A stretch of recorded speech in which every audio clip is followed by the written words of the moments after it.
বাঁধের রাস্তার উপর একটি বিদ্যালয়। এখানে কোনো দরজা জানালা নেই। খুঁটির উপর টিনের চালার অস্থায়ী ছাউনি। সারি সারি বেঞ্চে শিক্ষার্থীরা বসে। শিক্ষকদের অবশ্য বসার কোনো ব্যবস্থা রাখা হয়নি। তবে ঝড় বৃষ্টি আসলে শিক্ষার্থীদের কাক ভেজা হতে হয়। তখন আশ্রয় নিতে হয় আশপাশের কোনো বাসায়। আমরা নদী পার হওয়া আসার আগে কষ্ট হয়। বৃষ্টি এলে আমাদের কাপড় চোপড় ভিজে যায়, আমাদের বই খাতা ভিজে যায়। আমরা হলো মানুষের বাড়ির মধ্যে থাকার লাগে। 107 বছর ধরে শিক্ষার আলো ছড়িয়ে এসেছে একটি সরকারি প্রাথমিক বিদ্যালয়, কিন্তু সেই বিদ্যালয়ের ভবন এখন আর নেই। যমুনার ভয়াল ভাঙনে ষষ্ঠবারের মতো নদীগর্ভে স্কুল ভবন বিলীন হলেও শিশুদের শিক্ষার আগ্রহ কেড়ে নিতে পারেনি। বিগত 10 বছরে বিদ্যালয় ভবন এবং বিদ্যালয়ের জায়গা 6 বার নদীগর্ভে বিলীন হয়ে যায়। তবুও পাঠদান থেমে নেই। বগুড়ার দুর্গম চরাঞ্চলে বন্যা নিয়ন্ত্রণ বাঁধের ওপর শিক্ষকদের উদ্যোগে তৈরি অস্থায়ী টিনের ছাউনির নিচেই চলছে ক্লাস। এই বাঁধের উপর ছাপড়া ঘরের মধ্যে শিক্ষার্থীদের পাঠদান কর্মসূচি চালিয়ে যাচ্ছি। এখানে আসলে পাঠ দিতে গিয়ে আমাদের অনেক সমস্যার সম্মুখীন হতে হয়।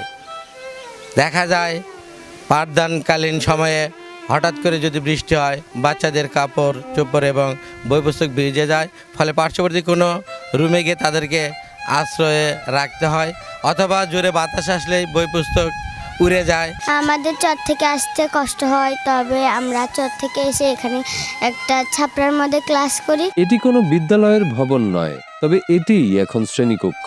বগুড়ার সারিয়াকান্দি উপজেলার হাটশেরপুর ইউনিয়নের চক্রতীনাথ সরকারি প্রাথমিক বিদ্যালয়ের নতুন ঠিকানা এখন যমুনা নদীর বন্যা নিয়ন্ত্রণ বাঁধ। যেখানে একসময় বিদ্যালয়ের পাকা ভবন দাঁড়িয়েছিল, আজ সেখানে বইছে যমুনার ভয়াল স্রোত। বিদ্যালয় ভবনটি নদী কেড়ে নিয়েছে। আমাদের বিদ্যালয়টি নদী ভাঙ্গনের কারণে নদীগর্ভে বিলীন হয়ে গিয়েছে। শিক্ষার্থীদের শিক্ষণ ঘাটতি পূরণের জন্য আমরা শিক্ষকদের আর্থিক সহায়তা নিয়ে এই বাঁধের উপর ছাপড়া ঘরের মধ্যে শিক্ষার্থীদের পাঠদান কর্মসূচি চালিয়ে যাচ্ছি। এখানে আসলে পাঠ দিতে গিয়ে আমাদের অনেক সমস্যার সম্মুখীন হতে হয়। 1919 সালে প্রতিষ্ঠিত বিদ্যালয়টি একসময় ছিল এই অঞ্চলের শিক্ষার অন্যতম প্রাণকেন্দ্র। আশপাশের গ্রামের শত শত শিক্ষার্থী এখানে পড়াশোনা করত, কিন্তু বছরের পর বছর যমুনার ভাঙনে হারিয়ে গেছে গ্রাম, বিলীন হয়েছে মানুষের বসতভিটা। অনেক পরিবার বাধ্য হয়ে অন্যত্র চলে যাওয়ায় শিক্ষার্থীর সংখ্যাও কমে গেছে। এক সময় যেখানে কয়েকশো শিক্ষার্থীর পদচারণায় বিদ্যালয়টি মুখর ছিল, এখন সেখানে হাতে গোনা কয়েকজন শিক্ষার্থী। সামনে বড় একটা নদী, যে নদী পার হয়ে আমার শিক্ষার্থীদের আসতে হয়। এর ফলে এই নদী পার হয়ে তাদের যে একটা জীবনের রিস্ক থেকে যায়, তাই তাদের প্যারেন্টসরা এখানে পাঠাতে চায় না। বিদ্যালয়ে পৌঁছানোও যেন নিত্যদিনের পরীক্ষা। সুজাতপুর চরসহ বিভিন্ন চরাঞ্চল থেকে ছোট ছোট শিক্ষার্থীরা দীর্ঘ পথ হেঁটে নদীর ঘাটে আসে। এরপর খেয়া নৌকায় যমুনা পার হয়ে আবার বিদ্যালয় পর্যন্ত হাঁটতে হয়। আবহাওয়া প্রতিকূল হলে সেই যাত্রাও অনিশ্চিত হয়ে পড়ে। তবুও লেখাপড়ার প্রতি অদম্য আগ্রহে শিশুরা প্রতিদিন বিদ্যালয়ে আসে। এখানে সবার জন্য প্রয়োজনীয় সুযোগ সুবিধাও নেই।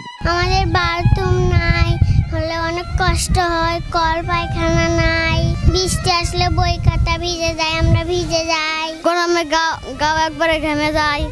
সেজন্য সরকারের কাছে চাই আমরা নতুন স্কুল চাই, পড়ালেখা ভালো হয়। বিদ্যালয়ের ভবন হারিয়ে গেলেও শিক্ষকরা হার মানেননি। নিজেদের উদ্যোগে বন্যা নিয়ন্ত্রণ বাঁধের উপর অস্থায়ী টিনের ছাউনি তৈরি করেছেন। সেখানেই নানা প্রতিকূলতার মাঝে নিয়মিত পাঠদান চলছে। এমন দুর্ভোগ থেকে মুক্তি পেতে শিক্ষকরা দ্রুত একটি নিরাপদ ও স্থায়ী বিদ্যালয় ভবন নির্মাণের দাবি জানিয়েছেন। এখানে আমাদের অনেকগুলো প্রতিকূলতার সম্মুখীন হতে হচ্ছে। এখানে আমার শিক্ষার্থীদের নেই কোনো ওয়াশরুম। এখানে বৃষ্টি এলে আমাদের শিক্ষার্থীরা ভিজে যাচ্ছে। সরকার যদি তাড়াতাড়ি স্কুল করে দেয় তাহলে ভালো হবে। উপজেলা প্রশাসন জানিয়েছে তাদের পক্ষ থেকে বিদ্যালয়টি পরিদর্শন করা হয়েছে। আপাতত বাঁধের উপর পাঠদান চললেও নতুন জায়গা নির্ধারণে একটি কমিটি গঠন করা হয়েছে। ইতোমধ্যে 20,000 টাকা আর্থিক সহায়তা দেওয়া হয়েছে। স্থান চূড়ান্ত হলে সেখানে নতুন করে বিদ্যালয়টি নির্মাণ করা হবে। আমরা উপজেলা প্রশাসনের পক্ষ থেকে আমরা বিদ্যালয়টি পরিদর্শন করি।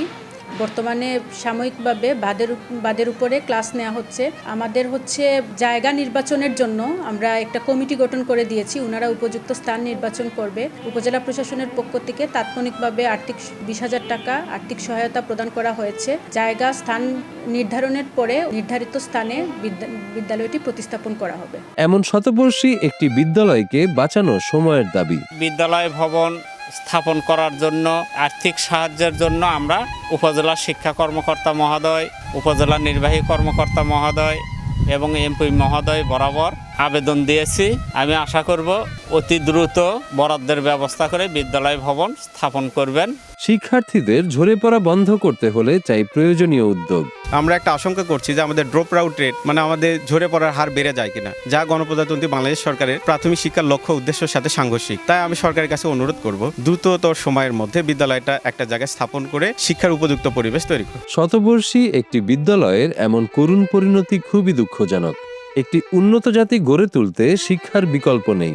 দ্রুত কার্যকর নদী শাসনের উদ্যোগ না নিলে চক্রতীনাথের মতো আরও অসংখ্য শিক্ষা প্রতিষ্ঠান, ঘরবাড়ি ও জনপদ যমুনার গর্ভে বিলীন হয়ে যাওয়ার আশঙ্কা রয়েছে। এ ব্যাপারে সরকারের উদ্যোগ গ্রহণ করা জরুরি বলে মনে করছেন শিক্ষক, শিক্ষার্থী ও অভিভাবকরা। সরকার যেন তাড়াতাড়ি স্কুল করে দেয়। আকুল মিনতি, তারা যেন দ্রুত আমাদের বিদ্যালয়টি পুনঃস্থাপনের ব্যবস্থা করে দেন।